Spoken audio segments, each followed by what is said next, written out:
think we are ready to begin. Welcome to City Lights. My name is Peter. This is truly an auspicious literary moment, if there ever was one.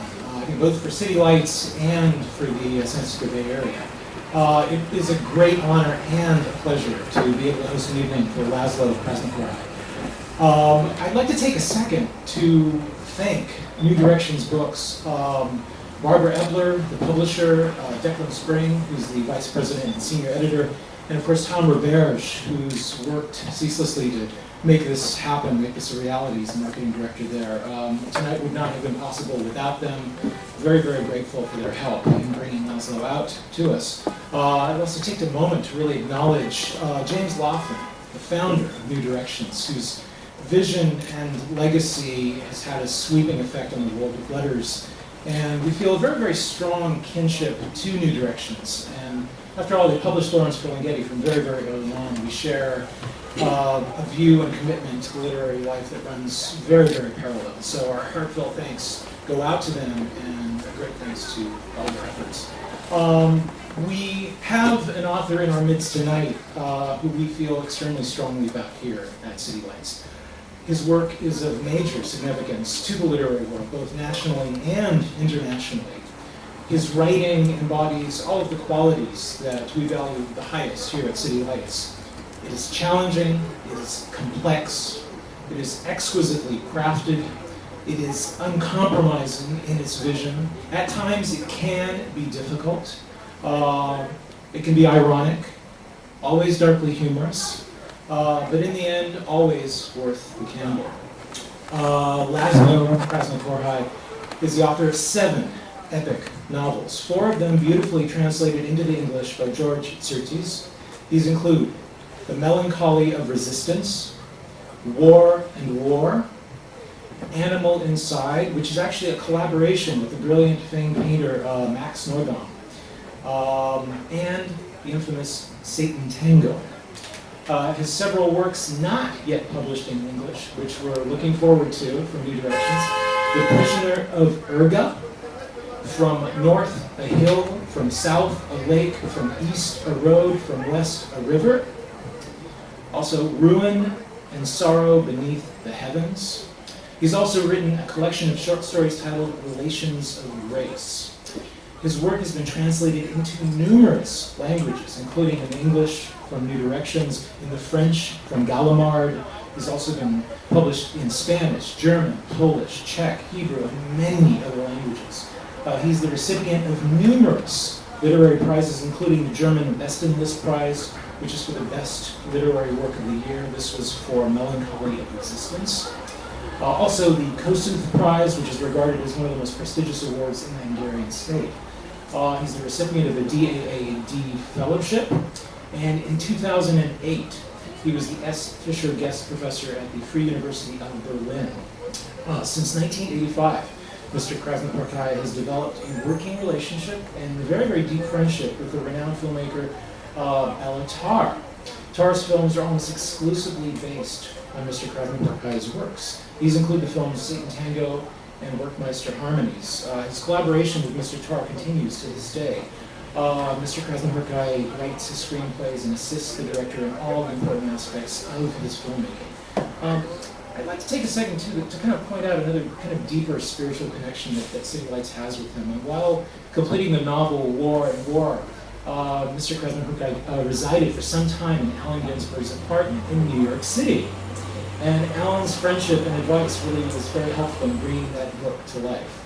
So while in San Francisco, so Mr. Krasznahorkai has spent time with Lawrence Ferlinghetti, and Ferlinghetti, of course, is a huge supporter of his work. So there's a very deep connection there. Mr. Krasznahorkai will be joined tonight by the essayist and critic Mauro Javier Cárdenas. Mr. Cardenas' work has appeared in the Antioch Review, the Bomb Blog, Witness Magazine, Guernica, the San Francisco Chronicle, and the Quarterly Conversation. So we're going to begin the evening with them in conversation, and then end it with Mr. Krasznahorkai reading from his work. There will actually be no Q&A, but Mr. Krasznahorkai will be signing books afterwards and is very, very happy to speak with people individually. So please, let's give him a welcome. László Krasznahorkai.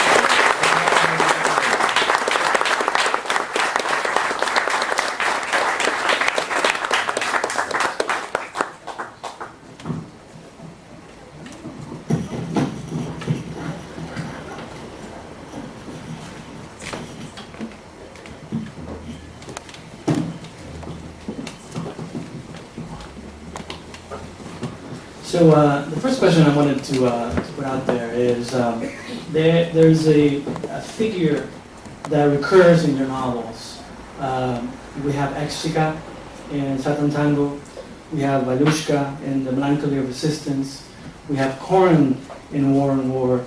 These are characters that they're very different from one another, obviously, but they share an affinity in that they are not of this world a little bit. And so I wanted you to talk a little bit about that character and what it means in the context of your work, this kind of innocent characters and what their function is in your novels. Who immediately into the deepest depth. This is the custom here in the city lights. Oh, and this is only the first question. Good afternoon, ladies and gentlemen. Thank you very much for your coming, Mauro.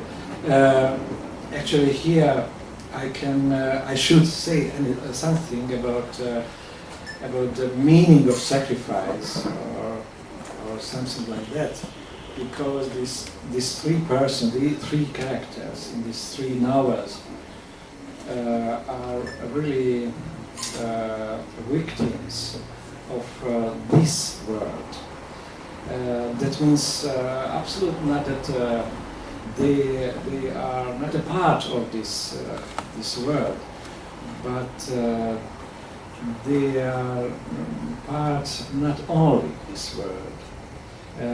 Actually, this kind of characters like Estike from the Satantango and Valushka from the Melancholy of Resistance and Korin from the War and War, these kind of characters are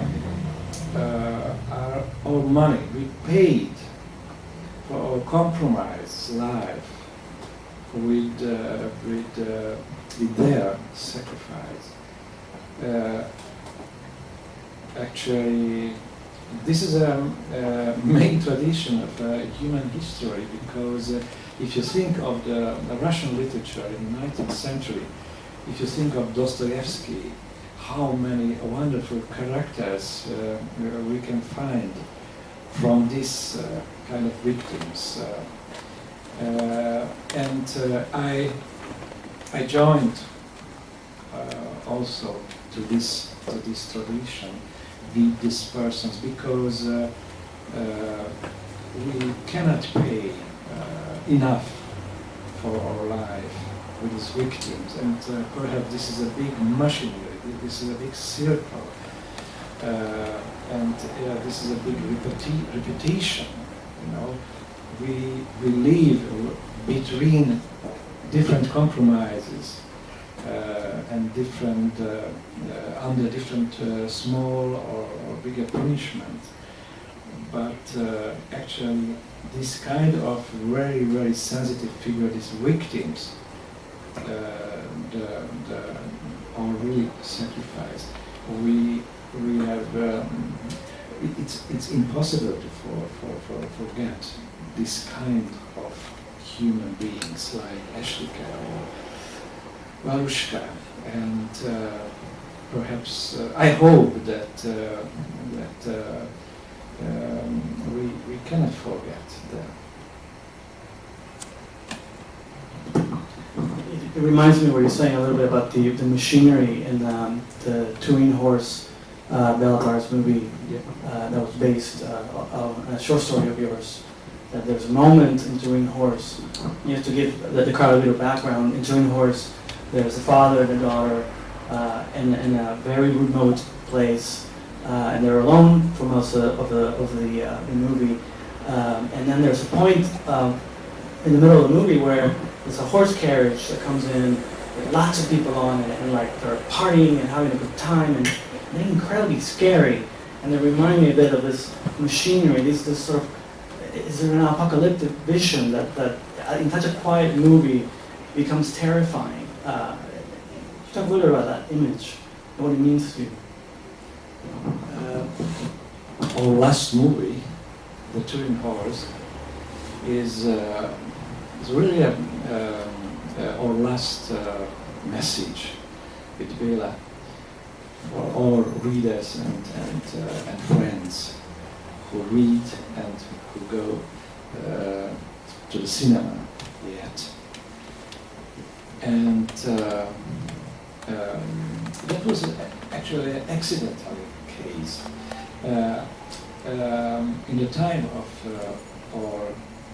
our film Man from London, in the middle of the shooting, that was a big collapse, financial and I don't know, collapse, and it seemed like so that we cannot finish this film. And Bela was absolutely on the floor, and like so many times, his wife came to me and asked me for something. What? I asked, but I knew exact what is my task now, namely something to write for Bela. And I wrote a script alone, and that was the two horse, because I remembered that from the early 90s, perhaps 91 or 92, I wrote a very small essay about a scene of the life of Friedrich Nietzsche, 1883 perhaps. Something very symbolic happened with Nietzsche in Turin. Perhaps you know this story. That was the symbolic date, and after that Nietzsche felt in the madness. And the story was on the street, the power. A horse was beaten very much, and Nietzsche walked on the street, and he saw this scene, and although he wrote in his life only about the question and answer that we have to be free of the solidarity with defeated beings. But in Turin happened something different, and very symbolic, also for us and for every Nietzschean people, that Nietzsche went not to the man who beat the horse, but Nietzsche went to the horse, and he began crying. And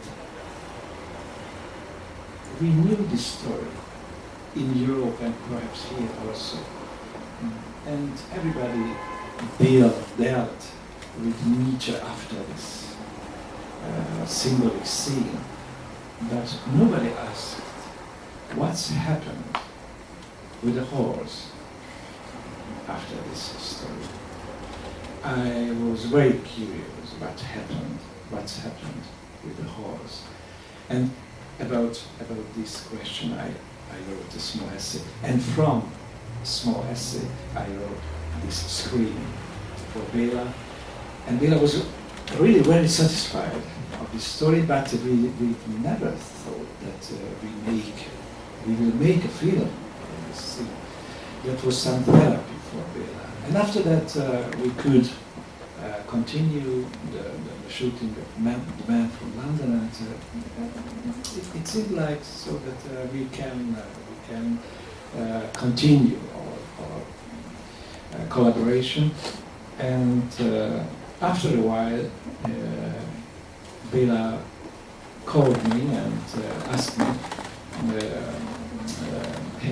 do you have some mood to make a new film? No, I answered. That was always my answer, because I don't like very much the movie making, the process. Absolutely. Bela defended me always, but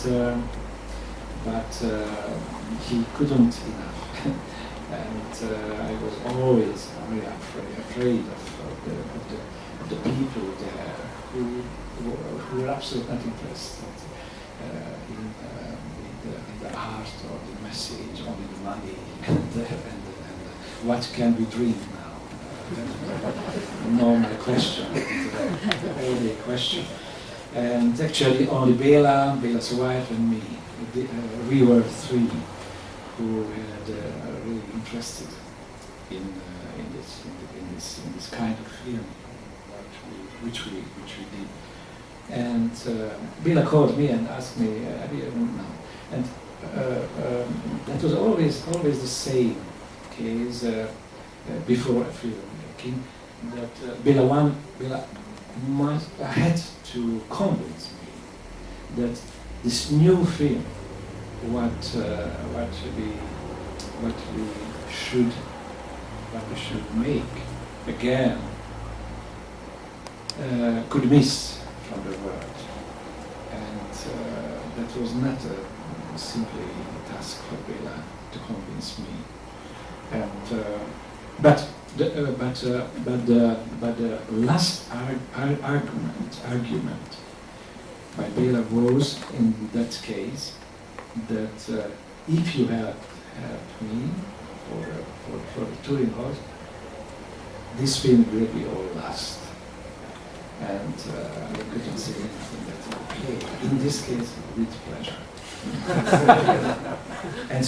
and the film is really very, very faithful to the script. Actually, only there's a big monologue in the middle of the, or a little bit later in the middle of the film, from a neighbor, and that was a little bit longer in the script, and of course we cut it, this monologue, and but not enough, I think so. Not enough. This is a little bit too long. Béla is absolutely satisfied with this monologue. Me too, only a little bit. The rhythm there is a little bit problematic for me, but there's absolutely no problem. And this is really our last movie. Béla, this is not only a trick, my Béla, I hope. And he organizes now a film school, which should be wonderful in the former Yugoslav area, in Adriatic City, Split, for example, with Jonathan Rosenbaum and such figures. And I think so, this is the best way, because The Turin Horse is a film about the apocalypse. And after the apocalypse, to make a new film, I hope this is really, really all last time. The monologue in Turin Horse works in a very similar way that it works in War and War, and also in El Ultimo Lobo, the short story that he wrote, whereas and the neighbor comes in and he talks about how the good have let the bad win, and he goes on for a long time, and then the person that is listening to him says, shut up, you know. And in War and War, when Karin gives his monologues, he's mostly giving the monologues to a person that is with his back to him, the interpreter's girlfriend. And in Ultimo Lobo as well, the monologue is delivered to the barman who just said, go on and finish. So I wonder if you could talk a little bit about how monologues work in your novels. This is a country where I am a little bit disturbing, because I don't believe in the dialogues. And the American literature is fantastic in the dialogues. Let me think of Hemingway or great writers in the US. But I don't believe in the dialogues. I believe only the monologue. And that's why this is my only space where I am at home. When two people are in space, one speaks This is the monologue. The other one, perhaps listen. Perhaps listen, perhaps understand, perhaps he has some interest in this monologue or not. This is also a question. And perhaps later, in another situation, the other one starts with his or her monologue, and hopefully the other person can listen and can understand it. The essential, we have only one sentence actually, we all, and we try to find it, and this monologue, sometimes that's why it's so long, because in the process of the monologue, we are looking for this sentence, which we really have. But every person in the world have one very important sentence. And the best place for this sentence, monologue, perhaps, hopefully, there is in the space to listen.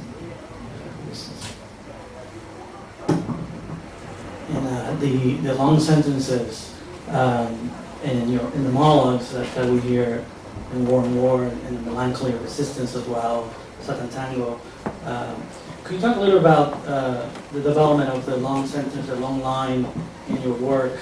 I know that there's been a lot of criticism written, not criticism, like literary criticism, written about the influences, potential influences, but I know you said that you talked about how the long sentence comes for you from the spoken word, and also that repetition is very important to you in your sentences. So maybe we can talk a little about that. Yeah, what does it mean, long sentences? Yesterday we spoke about a little bit with Mauro, and I should repeat it actually. But, what does it mean, long sentences? If somebody told me or told us this is a long sentence, it's always something like it's too long sentences. And I think so. My sentences are rather unusual than long. Unusual because there's a very old tradition in the literature that the best form of thinking away monologues, the short, clear sentences, and this tradition told us that the dot is a very important meaning. I have another opinion, a different opinion, namely that the short sentences are absolutely artificial, and if I listen to people who speak, I almost never listen really short sentences with this cutted structure. But in a spoken language, I'm here always very long sentences, but what's more, only one long sentence actually, and the comma is much more important for the spoken language than the dot, because the dot, this is something, this is not under our power. The dot is a judgment of the God, and we are not God. I'm sure that the dot will be used only by God, and I haven't courage to use many times that. Sometimes okay, but let's be careful with that. I think so. the hubris, perhaps, do you know this Greek word? The hubris is the most dangerous thing. Namely, in my closer world in Eastern Europe, where I live, between Berlin and Budapest, between Paris and Budapest, between Kyoto and Budapest, between London. In this space, we try many times to convince you that we have a message, and you ask me what, please tell me. And I continue that, please believe me, I have a message for you. Okay, but what? And this is also a monologue, actually, this is not a dialogue. And I try to explain what is my message, and only comma comes after comma after comma, but never that. Because I have really, and we have really a message, this sentence, and for this process of convincing, we don't need that. We need only somebody to listen to us. I want to talk a little bit about the Melancholy of Resistance and the way it seems to be, to me as a reader, an evolution in the syntax and the sentences, and the parentheticals become more frequent. The beautiful parentheticals that we have in there. There's you allow cliches to come into the consciousness of the characters quite a bit, and so there's actually quite a bit of humor. In fact, for folks that have seen the adaptation of the Melancholy of Resistance, Bela Tarr's adaptation, which I can't pronounce, Workmeister Harmonies, which is devoid of humor, and yet Melancholy of Resistance has quite a bit of humor and quite a bit of a different feel from the movie as well. So can you talk a little about the Melancholy of Resistance and how it came to be, and your relationship with Satantango and the period of time between the two novels?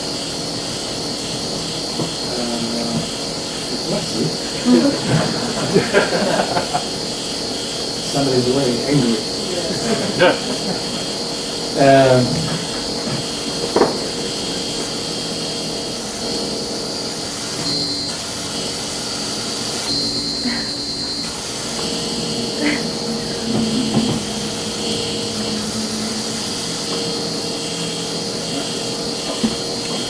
This is our new world.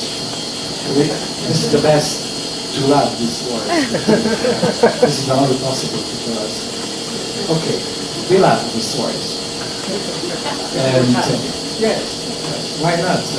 If we can switch, we cannot switch off something. It's the better way to love it. Some kind of word. Okay, the humor. Yeah.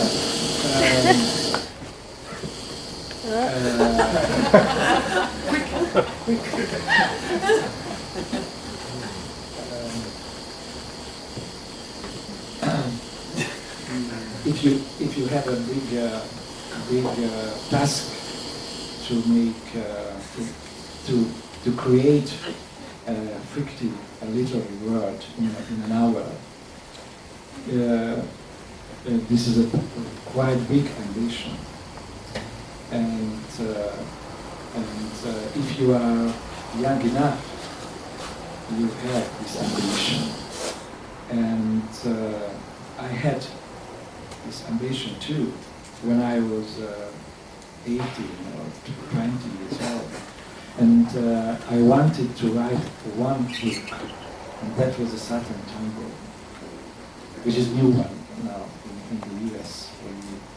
And I want to create really a word, and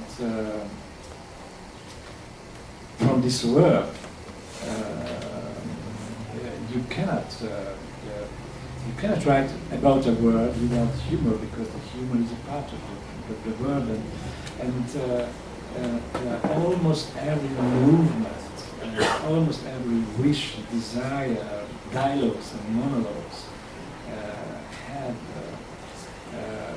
part, a side, which is very, very ridiculous or humor or the satire, the satiric side of the humor is absolutely important.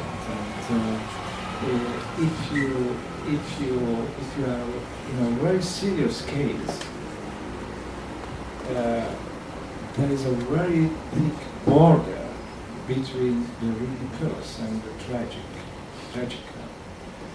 And it's the best to write about the whole side of the humor.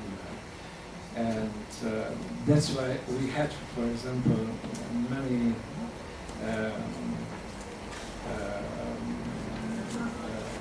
talk with Bela, because I loved very much Bela's movie before our meeting. I asked always Bela, but don't you think that this kind of character, for example, in the Family Nest, or I don't know in English the title, his first fantastic fictive documentary film, don't you think that this is ridiculous, this kind of scene or this kind of character? And Bela told me, yes, I think so, but why don't you make a little bit more to show that? And after that, in our first movie, Damnation, or in the second, Satantango, we tried again to show this whole side of the human.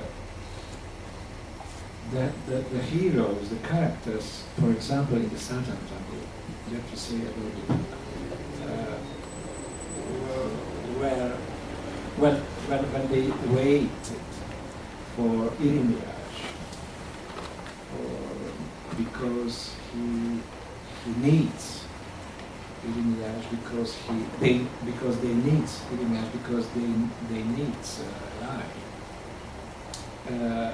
This is a scene where almost everybody absolute drunk, and if you read the book, this scene, and if you read about one character, this character is in the same time very ridiculous and very tragic. This is not two different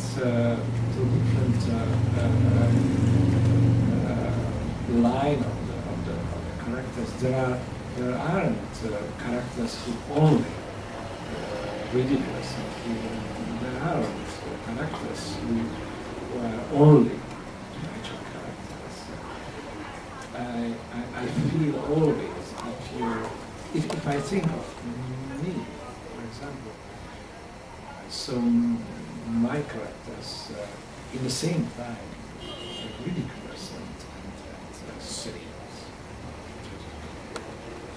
You know, this is the reason that my character in my books so often ridiculous, or the situation in which they are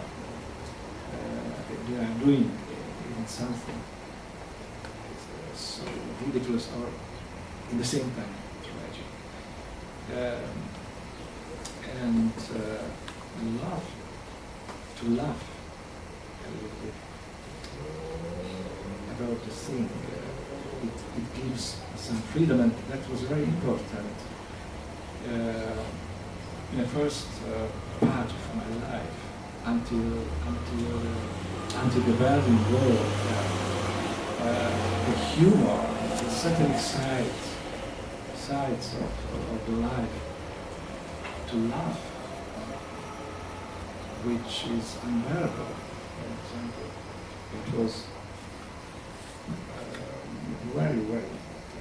Without humor, couldn't live in the time of the communist Soviet empire.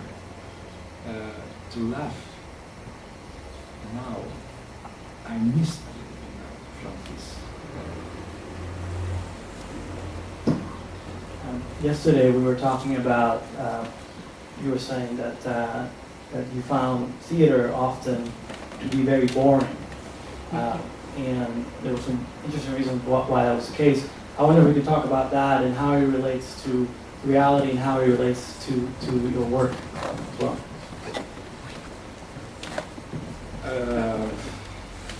This is a repeating of conversation, but okay. What can I say? Something like new. Please repeat the question. Perhaps I can. Remember, we were saying another answer. A different answer. So what we were saying yesterday was that you were saying that you found the theater boring because the people had to act, and that what you wanted was for the actors to just be themselves, and that you wanted to see them just be human beings on the stage. Yeah, but this is a question not about the literature. It's a question rather about the film. But how it relates to your work, something like, for instance, War and Ward, where reality is very important for that novel. The Satantango is also very unusual. Has a very unusual structure because the structure of this novel is a circle poem, and this novel, War and War, this is a very important experiment for me to find a way out from the fiction into the reality, and from the reality to the fiction. The War and War is not only a novel.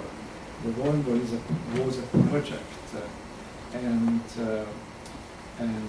after the book, after the last page of the book, the novel, the story, the War and War project continued in the reality, namely so that there is a scene in the last chapter of War and War, and in this last scene, the main character of this novel goes to a museum because of a sculpture by a wonderful Italian sculptor, Mario Merz.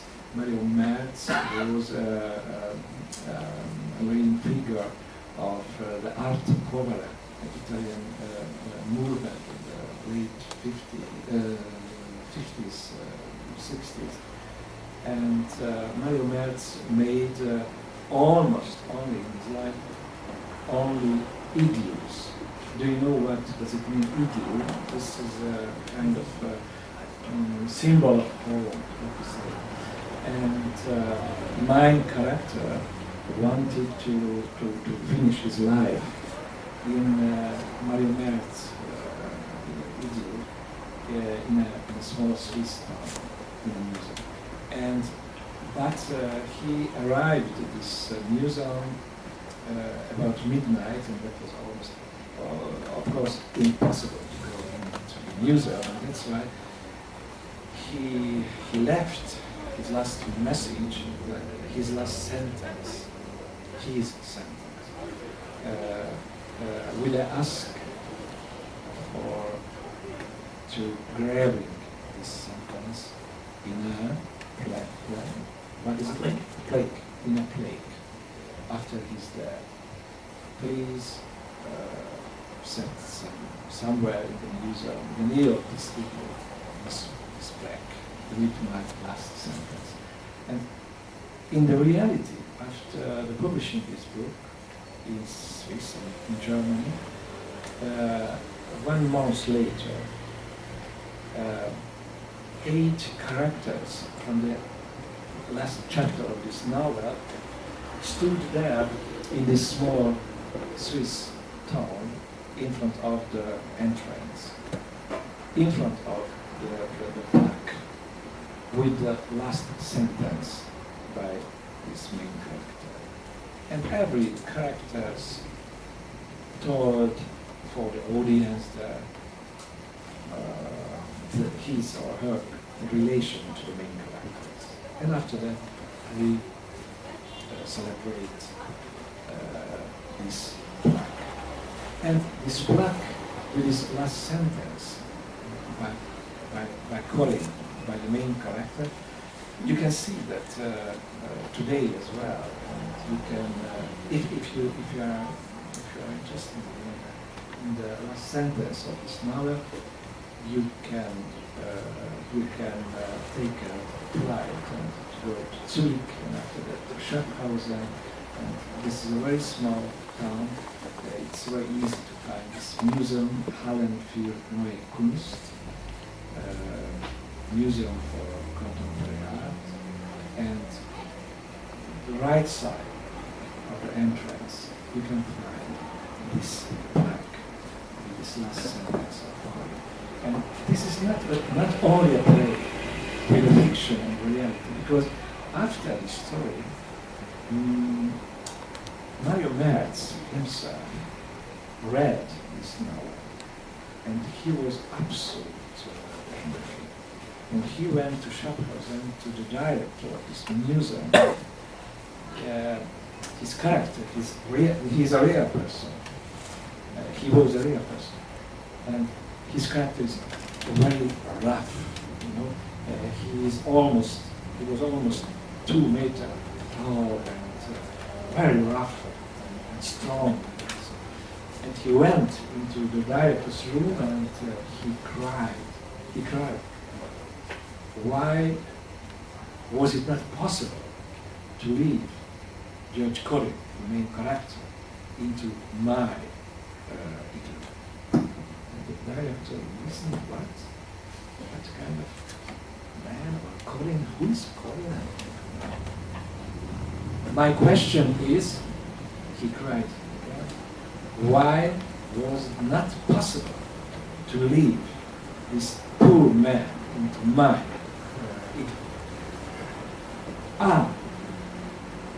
And the director suddenly understood what was meant, and he answered, "Oh, Mario, this is only a mistake. This George Corin, this main character, this is not a real person. This is a fictive person, you know. I don't ask you if George Corin is a real or a fictive character. I ask you, why was it absolutely impossible this poor man to live into my Italy?" But Mario, please.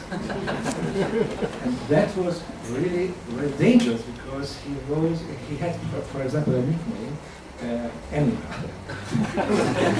And not so many times, the director, a wonderful man actually, Urs Rausmiller, understood that the only way, something to find out. And what was it? The whole company, actually not only Mario Merz and his wife, Maria Merz, who is also a very interesting person, but the director himself and his wife and my Swiss publisher took a flight to Budapest, and I had to rent a big car, and the whole company went to the small town of George Corin, because Mario could be calm only with a promise that you have a possibility to find a space in this small town to build a new igloo for Corin, if his friend, Urs Rausmiller, was so a dirty figure that it was not possible to go into the igloo in Schaffhausen. And the whole company went really, in reality, to this small town And after 1.5 days, it was absolutely clear that we all that was absolutely impossible to find a space for Mario. And everybody was absolutely on the floor, and the mood was not the best. And we went back to Budapest, and I transported Mario and his wife to the airport. And suddenly, at the airport, Mario was like a child. So smooth, so nice, so kind. And we sat down to a table, and he started to draw, to make some plan for this new video. And a little bit later, Maria, his wife, told him, Mario, we should go because please, this is not so interesting. Please find the next one because this is I'm not ready. And so many papers, and so many plans. And after so many papers and plan and wonderful drawings, they went back to Turin. And after the same 3 or 4 months, very early in the night, a little bit more than 4 o'clock, somebody called me, and the director's wife was on the phone, and she said, "Oh, excuse me, László, excuse me, I'm terribly sorry to wake up, but something happened now, and I think so. This is very important for you. Mario has died. Actually, this is also a part of the project War and War, but the story goes on."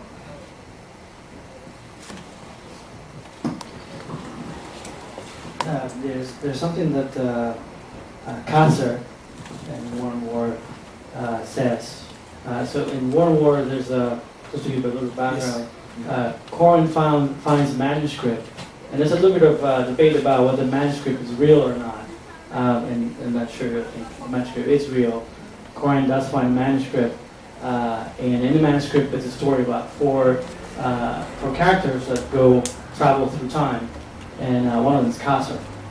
And Kasser says at some point, pure love is resistance, and it is characteristic of lonely people.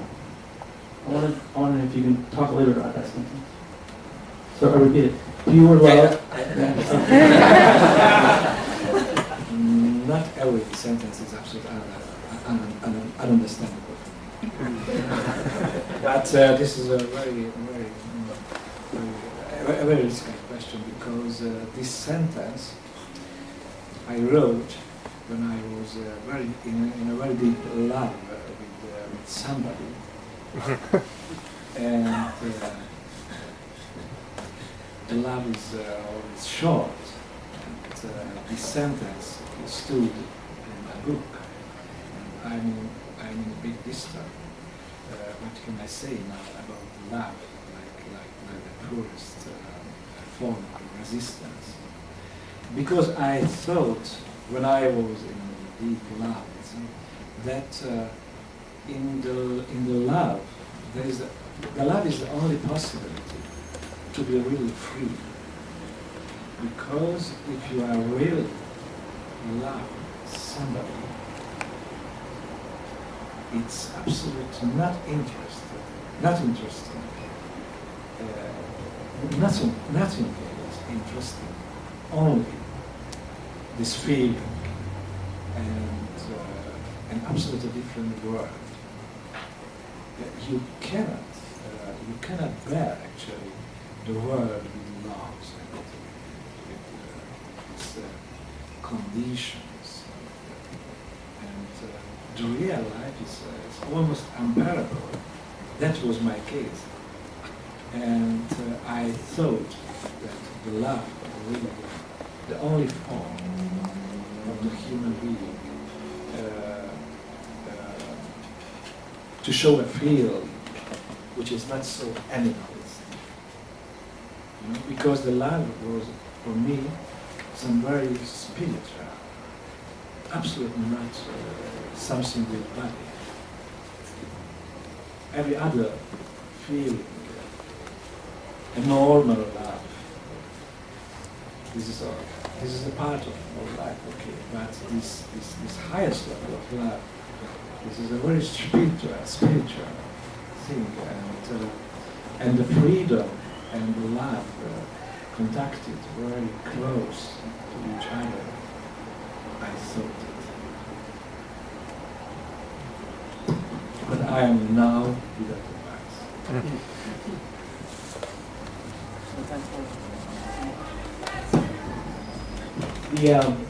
There's a move in your novels from large cast of characters in Satantango, in the Melancholy of Resistance, and then more and more now we're talking about a smaller number of characters. And then there's a novel that has not been published in English yet, that I read in Spanish. It's called To the North, the Mountain, and so on. And that novel doesn't have any characters. And it reminded me a little bit this progression. That in one of the interviews you said that you love looking out the window at the landscape out there, and it will be ruined once a human being would enter it. I wonder if you could talk a little bit about that. I can repeat your sentence actually. Yes,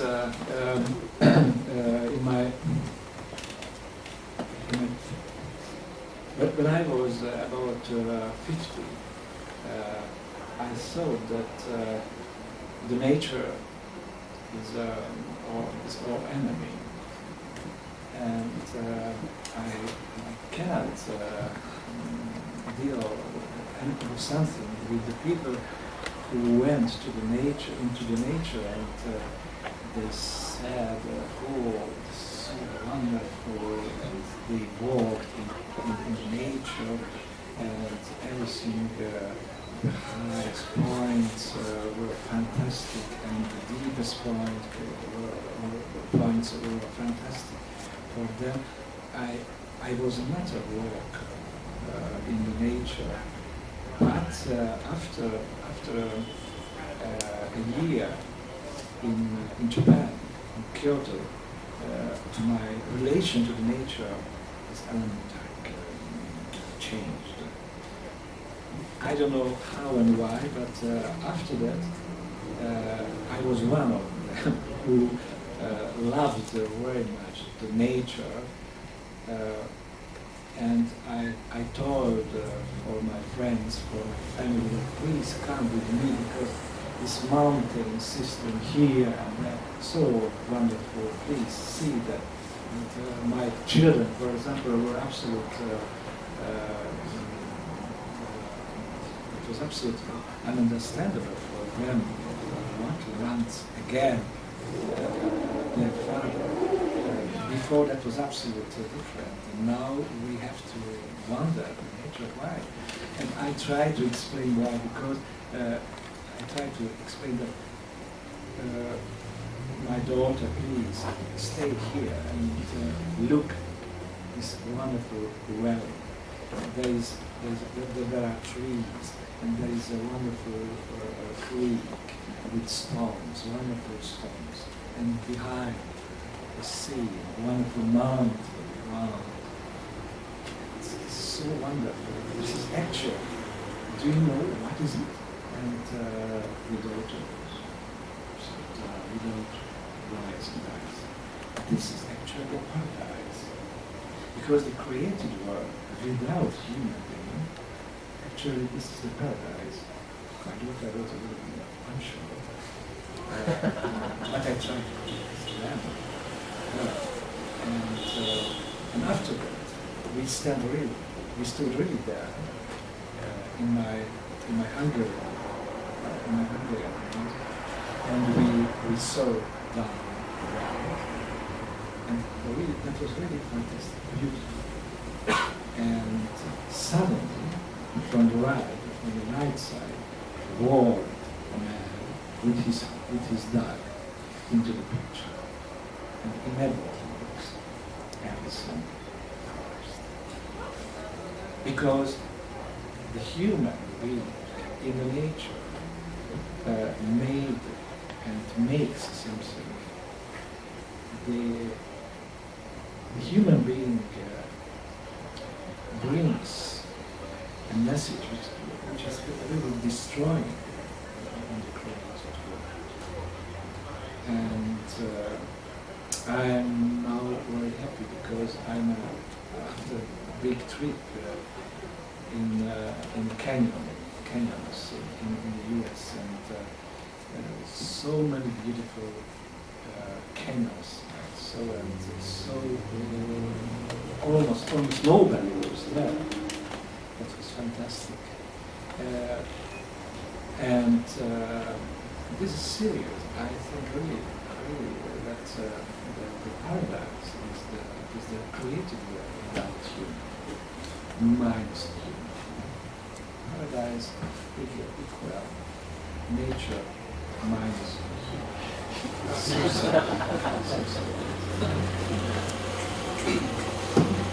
And last question, again on signal. The manuscript that Corin finds, that we talked about, the 4 characters that travel through time, and they seem to be, well, they don't seem to be, they are in places of destruction. In Crete, when there's I think the volcano explodes. They're in Venice during some wars. We talked a little about how that manuscript came to be, and sort of in the novel, Corin has a hard time.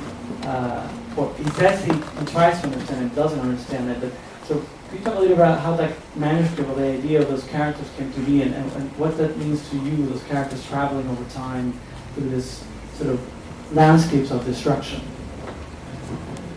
This manuscript exists or has existed. Right. And my fictive hero, Corin, wandered this text.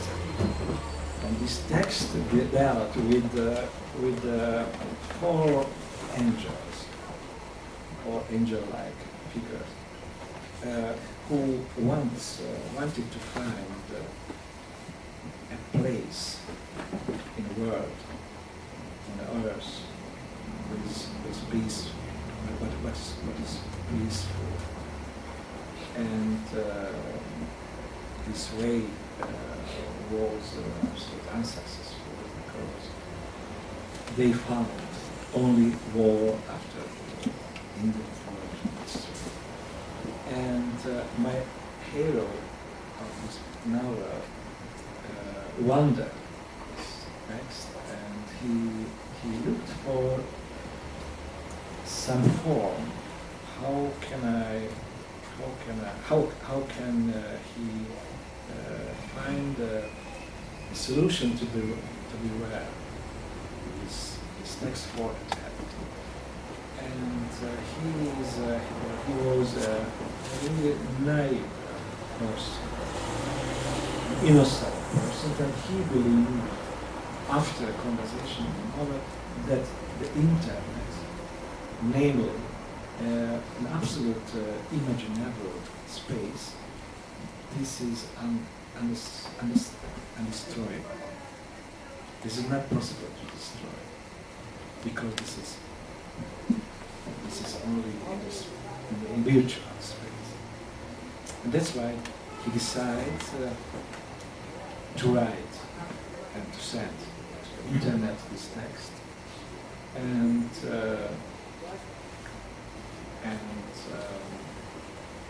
that was not so easy for him, because he was absolute. He was absolute not a person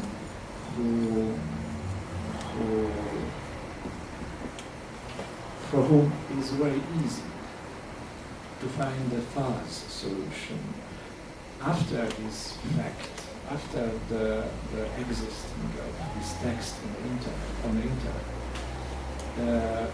He knew absolutely clear that he couldn't find a way out for these four angels, because these four angels in the manuscript wanted actually to find a way out from the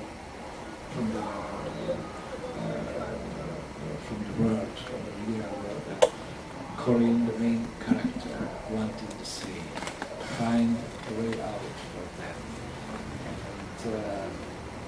And his last experience was in Zurich, when he wanted to write the word in Hungarian. This is only one word, but in English too, the way out, to write on the surface of the Zurich Sea, Zurich Lake. But that was also not possible for him. And so this is a constantly pain for me to find a way out. I'm writing books. I wrote books because I'm interested in not the books, but I wanted to send you a message that somebody is here who wanted to find a way out for all of them, all of you, all of us. And actually, perhaps this is the sense of the literature.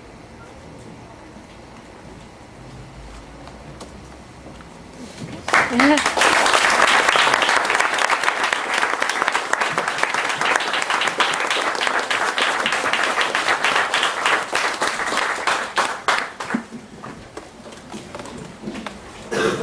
now, perhaps it is not too much, I don't know, warm, or tired you are, but perhaps surprisingly, not English, or not surprising, not English, but in Hungarian, and we tried to help you to understand, and for you understandable, unknown language. And I hope, and I'm almost sure that you will understand this unknown language. This is some pages.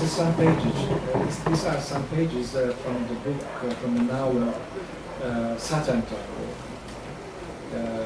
and of course you will find something which will be not understandable because of lack in context. This is a novel, big structure. This is only some pages. But I think we have a hope that what you will understand from this text, it is the essence. I choose these pages and I gave a title of these some pages for you tonight. And the title is There is rat poison in the paper bag.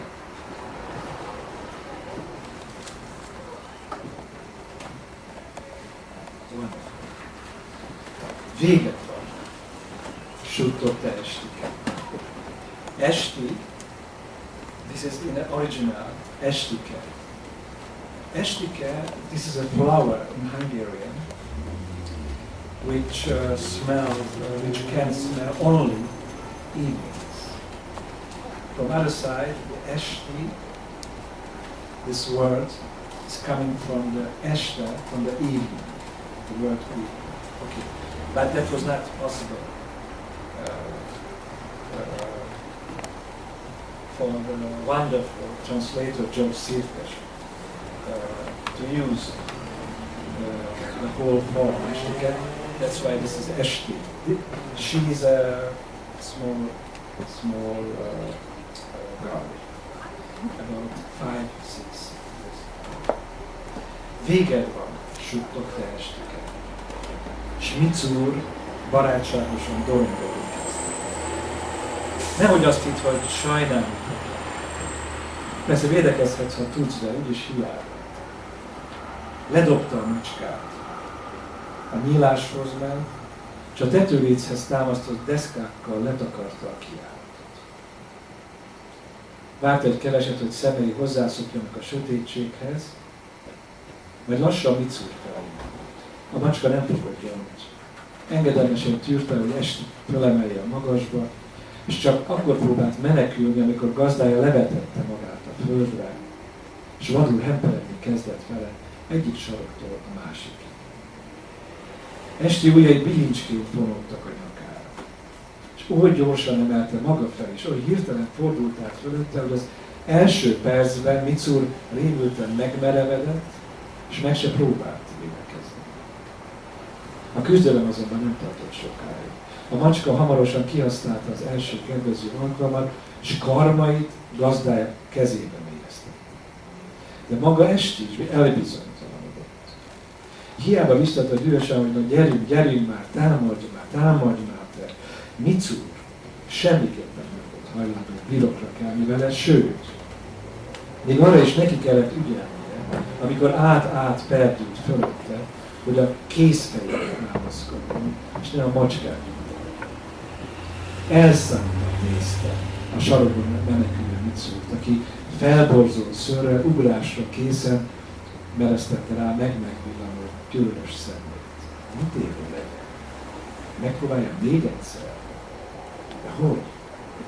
Ijesztő képet vágott, s úgy tett, mintha rá akarna rontani a macskára, aki erre szinte átrepült az ellenkező sarokba. Aztán már csak egy hirtelen mozdulatot tett, felrántotta a kezét, dobbantott a lábával, váratlanul közelebb ugrott hozzá, mert ez is elég volt ahhoz, hogy Micur egyre kétségbe esettekben, egyre féktelenebbül dobja át magát egy védettebb sarokba, mit se törődve azzal, hogy testét felsértik a gerendától kiálló ácskapcsok, szögek, hogy teljes erőből neki vágódik a cserepeknek, a szellemeknek, vagy a kijárat feletti deszkapnak. Halálos biztonsággal tudták mindketten, hogy hol van a másik. A macska szemeiben megvillanó fény, a megzőlenő cserepek, vagy teste talpa puffanás alapján Esti mindig pontosan és villámgyorsan tudomást szerzett Micur pillanatnyi helyzetéről. Őt pedig már az alig érzékelhető örvény elárulta, melyet karjával kavart a sűrű levegőben. Az öröm és a büszkeség egy fokról fokra növekedett benne, lázba hozta képzeletét, úgy érezte, már mozdulnia sem kell. Hatalma elviselhetetlen súllyal nehezedik a macskára. A bőség és kimeríthetetlenség tudata, akármit megcsináltuk vele. Az első pillanatokban még meg is zavartak is. Előtte egy teljesen ismeretlen univerzum. Középen ott áll ő maga, tanácstalan, korlátlan választásban. Ám határozatlanság, a boldog terítettségben csak hamar vége szakadt, és már látta is önmagát, ahogy kiszúrja Micur rémülten megcsillanó, halálosan fénylő szemeit. Amint egyetlen rántással kitépi a belső lábakat, hogy egyszerűen felakasztja a spárgába valamelyik ácskapocsra.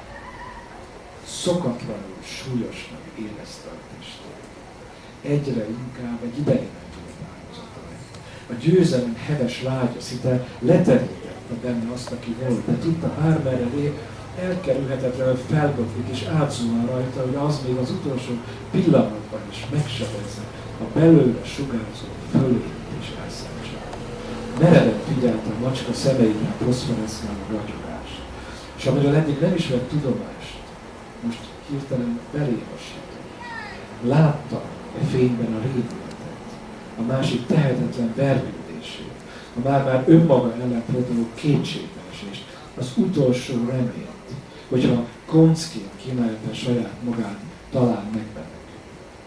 És a szemek, mint a reflektor fény vágna át a sötétségen, váratlan bevilágították az elmúlt néhány percet. Gyilkos birkózásukhoz széteső, hol összetapadó pillanatai. És Esti tehetetlenül látta, ami oly lassan, gyötrődve épült fel benne most egy csapásra összeadni. A gerendák, az ablak, a deszkapalák, a cserepek, az ácskapcsok, a befonzott padlásfővel megint beúsztak a tudatába. Ám, mint egy parancsra váró fegyelmezetlen hadsereg elmozdultak kijelölt helyükről. A könnyű tárgyak fokozatosan távolodtak, a súlyosak különösen lassan közeledtek velük, mintha valamennyien egy mély tó fenekére kerültek volna, ahová már nem érnek fél, és ahol mozgásuk irányba, lendületük történetét, súlyuk határozza meg. Micúr pattanásig feszült iszonyokkal lapult bele a padlás korha deszkapadóját borító száraz galambokba. Teste körvonalait fellazította a sötétség, és úgy tűnt már is úszni kezd felé a nehéz levegőbe, és csak akkor ébredt tudatára, mit is tett valójában, amikor égő tenyerében szinte megérezte a macska hevesen horpadó, kitáguló, meleg hasfala. A több helyen is felsértett bőrt, a kiserkenő vért a horzsolások körül. A szégyen és a szánalom fontogatta a torkát. Tudta, győzelmükben nem tehetnék már sem. A magmosztus elindult fel, hogy megsimogassa, hiába minden, Micúr menekült. És így lesz ez most már mindenki. Hiába hívja, hiába szólogatja majd, hiába fogja az ölébe. Micúr állandó kényszerében lesz. Szemeiben kitörölhetetlenül, ott marad egy halálos kaland ijesztő eléke. Hogy ezzel szinte kikényszerítse belőle a végső mozdulat.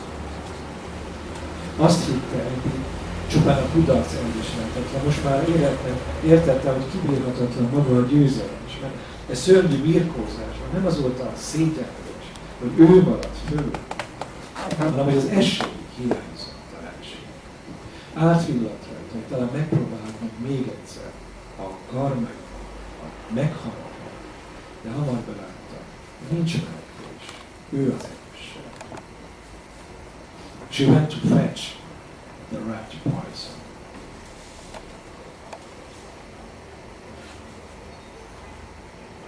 Futásnak kellett. Futásnak kellett.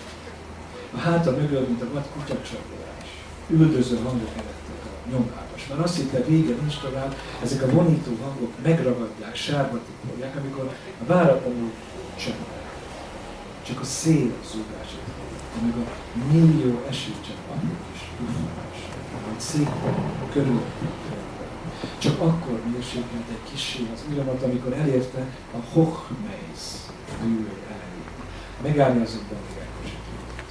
A szél az arcára volt, az eső állandóan körülnie kellett, a kardigán kigombolódott. Sanyi ijesztő szavai, a doktorra történt szerencsétlenség akkora súlyan nehezettek rá, hogy képtelen lett volna akár csak rágondolni. És figyelmét apró dolgok tették. Kioldódott a pakancsa, kigombolódott a kardigán. Megvan-e még a papírzacskó, a paperback. Mire elérte a kanálist, és megállt a földült áldás előtt, különös nyugalom szállta meg. Igen, gondolta. Igen, az angyalok látják ezt, és érték. Nézte a szétmáló földet a vetemény körül. Homlokáról a szemébe csorgott a víz, és furcsán, könnyedén hullámzani kezdett előtte. Megkötötte a fűzőt, begondolta a kardigánt, lábában megpróbálta betemetni az üveget. Megállt, abba hagyta, oldalt fordult, és megpillantotta a Micúr kinyújtózó tetemét. Szőre beitta a vizet, személy üvegesen bámulta a semmiben, hasa furcsán megereszkedett. Jössz vele, mondta csendesen, és felülelte a sárga. Magához ölelte, és megfontolta, határozottan elindult. Egy darabig a kanál is mentén volt, majd elfordult a kerekes kanál előtt, és elérte a hosszú, kanyargó pósteleki dűlőt, mely miután átszerű városba tartott földesutat, aztán már egyenesen vezet a Melancholy kastély romjai mellett a körbe borult pósteleki erdők felé. Igyekezett úgy lépni, hogy a bakancs belső kérge minél kevésbé dörzsölje a sarkát, mert tudta, hosszú rá még előtte. Mire felkel a nap, a Melancholy kastélyban kell lennie. Örült, hogy csegető. És Mitsuru még melegítette is hasonló. Igen, mondta maga elő. Az angyalok látják ezt, és én. Békességet érzett önmagában. És körülötte még a fák, az út, az eső, az éjszaka is, valamilyen nyugalmat állított. Minden jó, ami történik. Gondoltam. Minden egyszerű, végérvényes. Néztem az út két oldalán menetelő kopasz akácfákat, a néhány méterrel előtte már sötétedessző vidéket. Érezte az eső, a sár folytogató szagát, és tévedhetetlenül tudta, hogy helyesen és pontosan cselekszik. Visszaidézte az elmúlt nap történetét, és mosolyogva állapította meg, hogyan függenek össze a dolgok. Úgy érezte, ezek az események már nem véletlenül és esetlegesen kapcsolódnak össze, hanem közöttük az űr, kimondhatatlanul szép értelem kívánja. Azt is tudta, hogy nincs egyedül, hiszen minden és mindenki, az apa, odafön, anyja, testvérei, a doktor, a macska, ezek az akácfák, ez a sáros út, ez az ég, ez az éjszaka idején, függ tőle. Mint ahogy ő is szinte csüngnek. Micsoda ellenfélnek belőle, mit csak az útjában. Magához szorította Mitsurt, felnézett a mozdulatlan égre, aztán gyorsan megáll. Majd olvasom. Keleten lassan pirkatva. És mire a felkelő nap első sugarai elérték a Venkhely kastély romos falait, és a réseken és a tátongó hatalmas ablaknyílásokon behatoltak a kiégett gyomos szobákba, esti már mindent előkészítettek. Jobb oldalára Mitsurt fekte.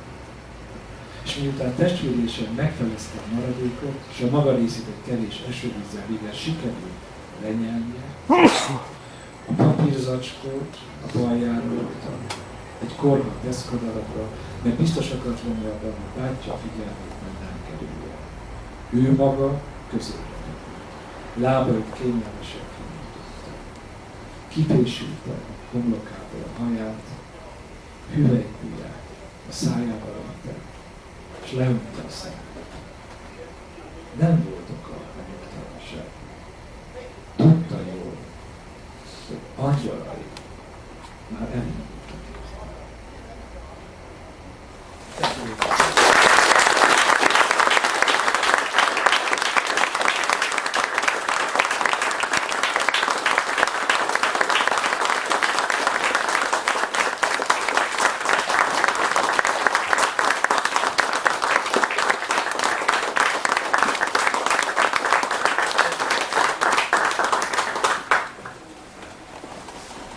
So we're going to conduct a signing now. The way we set it up is we line up along that side of the room and we can receive you here. There are books at the counter, so you can purchase them first and then come around this way. Thank you, László. Thank you, Mauro. And thank you all for coming.